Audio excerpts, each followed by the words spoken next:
Hey guys, magandang buhay. Ayan. Hello po.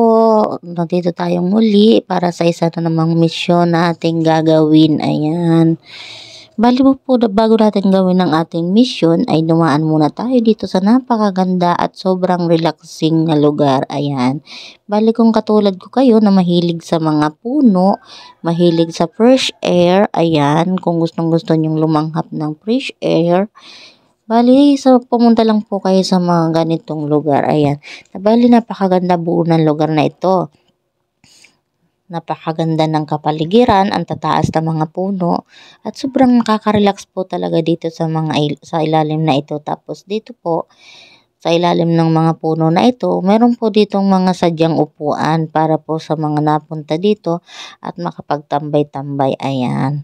Karamihan po dito mga couple-couple na nagsisipuntahan, lambing-lambingan, ayan, jamming-jamming sila, tapos mga magkakaibigan, ayan.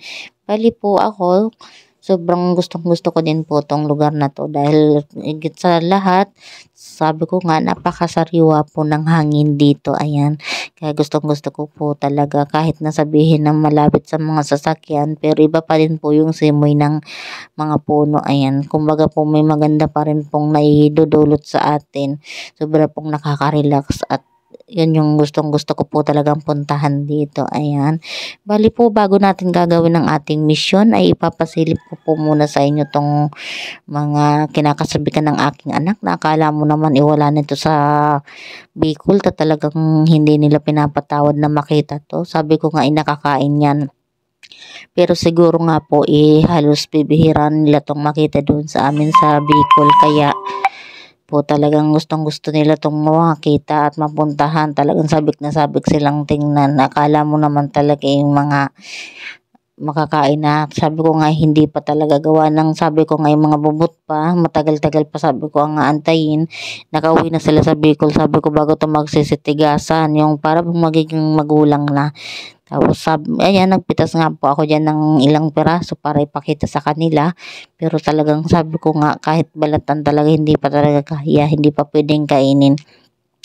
Bali comment po kayo kung alam nyo ito pong puno na ito. Bali po ito ay nakakain, pwedeng isawsaw sa asin at pwede rin pong ilagay sa mga pangsigang. Ayan, pero pwede po itong gawing pangsigang kasi po kadalasan napapanood ko ginagamit nila itong alternatibo na pang paasim sa kanilang mga ulam. Ayan, bali maganda din po ang naidudulot nito sa atin eh.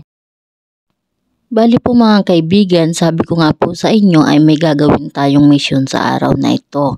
Kaya ayan po, bali po itong piggy bank ko na ito na pulang-pula nga ika nga ay inipong ko noong December 10, 2023. Ayan, bali 1 year na po siya pero hindi ko po siya madalas na malagyan. Bali po yung mga coins na nilalagay ko dito ay ano lang po.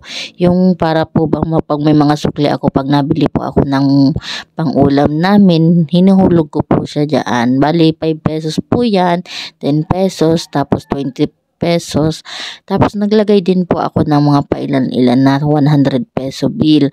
Tsaka isang 200. Bali kakaunti lang din po naman yan. Pero po talagang hilig ko po talagang magsuksok ng paunti-unti.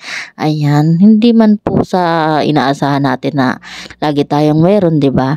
Dumarating din po yung mga punto na wala tayo, magigipit tayo. Kaya sa mga pagkakataon na ito, ayan, sabi ko nga, meron din tayong darating na mga panahon na magigipit tayo. Ano kaya ayan po, napaka-bless natin dahil sa mga oras na meron tayo ay napag-isip-isip ko ng magtabi, magsuksok, di ba po, mag-ipon ng paunti-unti.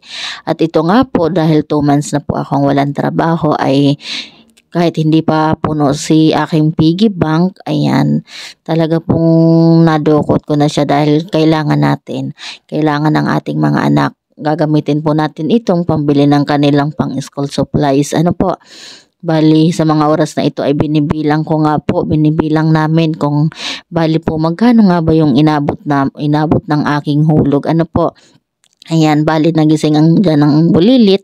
Sabi ko ay naku, panggulo na. Dahil mahilig ito sa coins, mahilig maghawak-hawak ng coins, 'di ba? Kaya ayan, panggulo kami talaga pero nabilang na din po namin 'yan. Bali po mga kaibigan ay nandito na tayo sa bilihan ng mga pang-school supplies nila. Dahil sabi ko nga lahat po ng naipon natin na pera ay gagamitin natin na pangbili ng mga gamit nila sa school. Dahil po malapit na ang pasukan at ayun, isa po ito sa aking mga problema na wala pa po akong hawak na ibang pera na pambili ng kanilang mga gamit sa eskwelahan. Kaya po ito ako talagang buti na lang talaga may naitabi. Ano po, may naitabi tayo para makabili tayo ng mga gamit nila. Bali, mga ilang gamit lang po, talagang piling-pili lang dyan ang mga binili ko para po magkasya ang ating pera. At sabi ko nga, ito lang po ay gagamitin nila sa pangunahang pasok, di ba po?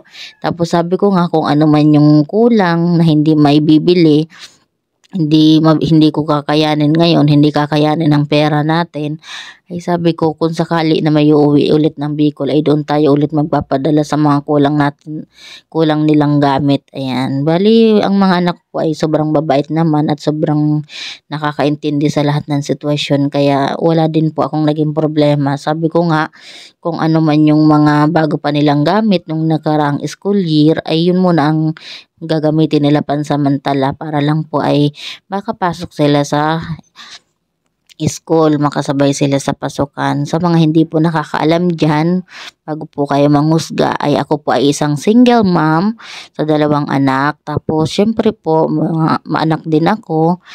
May mga kapatid din po ako at may mga pamangkin. Halos pag may trabaho po ako ay naaabutan ko din sila. Kaya nga lang po ay ngayon talaga ay 2 months na tayong pahinga sa trabaho dahil sa mahirap na sitwasyon din. Kaya ayan. Bali guys, ito na yung ating na ipamili no. Salamat po. Bali po tapos na kaming mamili. Ayan, magbabayad na lang po ako sa counter. Salamat po sa panonood.